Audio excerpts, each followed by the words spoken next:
नमस्कार दोस्तों, मैं राम प्रताप पटेल। मैं आप लोगों को भारत के प्रियम्बल या भारत के संविधान के बारे में बताने जा रहा हूँ। जो भारत की भूमिका है, भारत के संविधान की भूमिका, प्रस्तावना और देश का।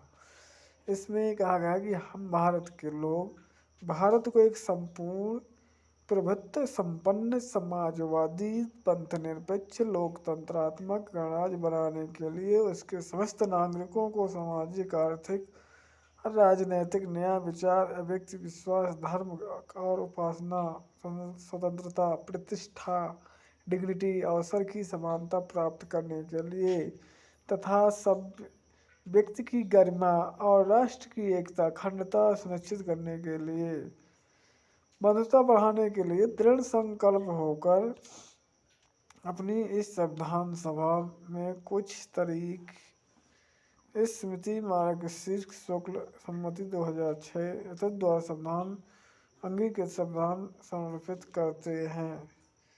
तो इस प्रकार भारत क्या है कि भारत एक संपूर्ण संपूर्ण प्रभुत्व संपन्न राज्य है। इसका मतलब संपूर्ण संपन्न राज्य का मतलब यह है कि आप लोगों को ये समझना चाहिए कि भारत एक संपूर्ण संपन्न राज्य है।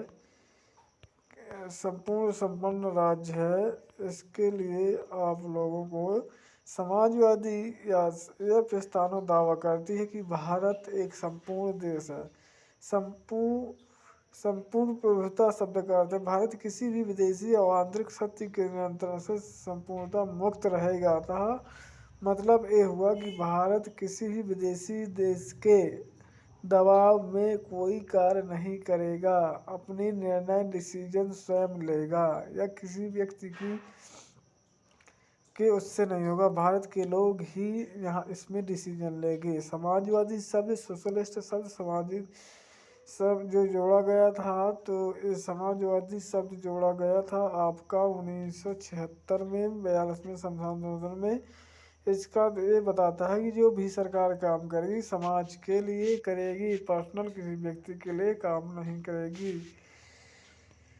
दूसरा है भारत धर्मनिरपेक्ष, ये सेकुलर है। धर्म शब्द है संविधान 1976 के में हुए 42वें संशोधन अधिनियम द्वारा प्रस्तावना में जोड़ा गया था कि भारत धर्मनिरपेक्ष का अर्थ है भारत सभी धर्मों, राज्यों का मतलब यह है सीधे फंडा यह है कि भारत के लोग किसी भी धर्म का पालन कर सकते हैं, किसी भी व्यक्ति धर्म को अपना सकते हैं, उपासना कर सकते हैं। भारत इसमें कोई हस्तक्षेप नहीं करेगा।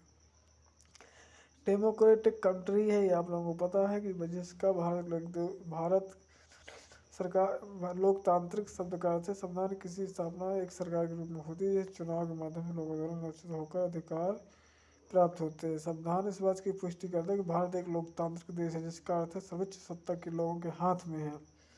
लोकतंत्र का है लोगों का तंत्र। लोगों के शब्द का प्रयोग राजनीतिक, आर्थिक सबके लिए किया गया था। न्याय अलग है, लिबर्टी भी है। भारत के बारे में बता ही दिया है। केशवनाथ भारतीय मामले में 1976 में कहा था कि जो 1976 में कि भारत की जो प्रस्तावना है ये इसको संशोधन किया जा सकता है।